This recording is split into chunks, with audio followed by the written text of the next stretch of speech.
Hoje vou falar sobre hipotermia.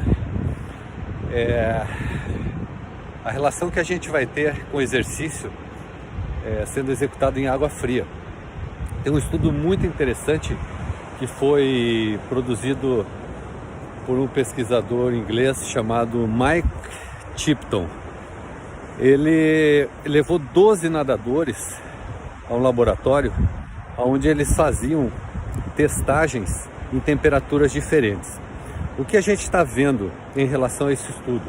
Que as temperaturas abaixo de 20 graus são temperaturas extremamente preocupantes, as temperaturas da água.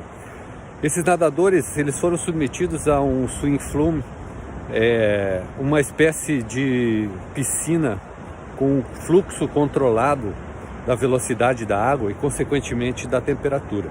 Esses sujeitos passaram a nadar em dias diferentes em 3 temperaturas marcantes. Temperaturas a 16 graus, a 18 graus e a 20 graus. Veja só o que aconteceu. Quando eles nadavam a temperaturas de 16 graus, todos sujeitos treinados, que eram sujeitos nadadores de elite, que faziam maratona aquática, tendo como a sua distância preferida os 10 quilômetros na água. Quando eles nadavam a 16 graus, mais de 50% dos nadadores apresentaram situações de hipotermia. Pararam, abandonaram o evento e não conseguiram terminar a prova. A 18 graus, 25% deles sofreram de hipotermia.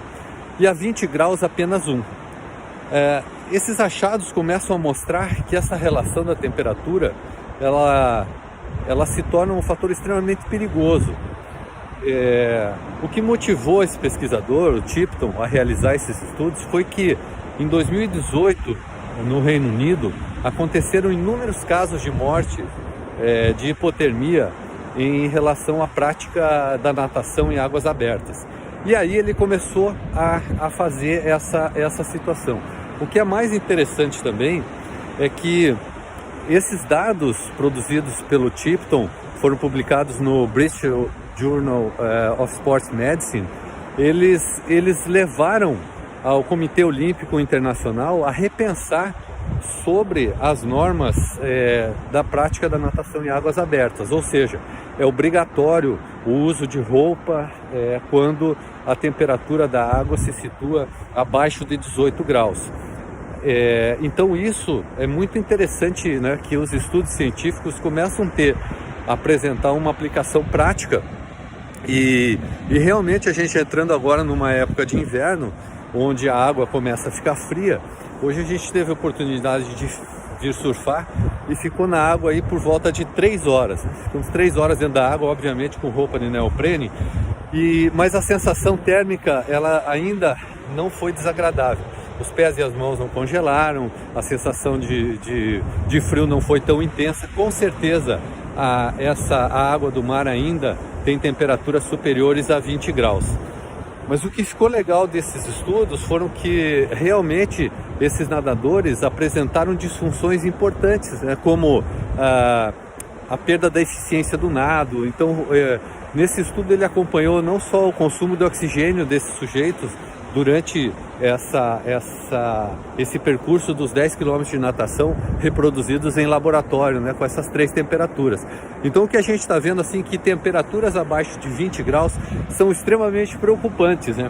E também que sujeitos que apresentam menores percentuais de gordura, eles têm uma deficiência de um isolante térmico, que é a gordura, e eles sentem mais os efeitos da hipotermia. As recomendações que a gente tem é que realmente a água está próxima de 20 graus, é a necessidade iminente do uso de roupa, e que a sensação térmica, muitas vezes, em alguns estudos, a sensação subjetiva, o que os sujeitos relataram como frio, muitas vezes, quando se avaliou com a temperatura interna, a temperatura retal, por exemplo, que é um meio laboratorial de se avaliar isso, elas não batiam. Então o sujeito não tinha a dimensão da sensação de frio real que ele estava se acometendo. E a hipotermia, ela se situa aí por volta de temperatura interna, não temperatura da pele, nem temperatura de sensação, mas a temperatura interna, medida com termômetro retal, por volta de 35 graus ou menos. Aí sim, os efeitos da hipotermia começam a ser extremamente prejudiciais e levando risco à saúde. Então vamos tomar cuidado agora que o frio está chegando. Para quem vai fazer esporte em águas abertas, cuidar, fazer intervalos mais frequentes da saída da água, fazer uma alimentação leve, dar um período de descanso, usar as roupas protetoras e ficar muito atento nesses fatores. Valeu, abraço!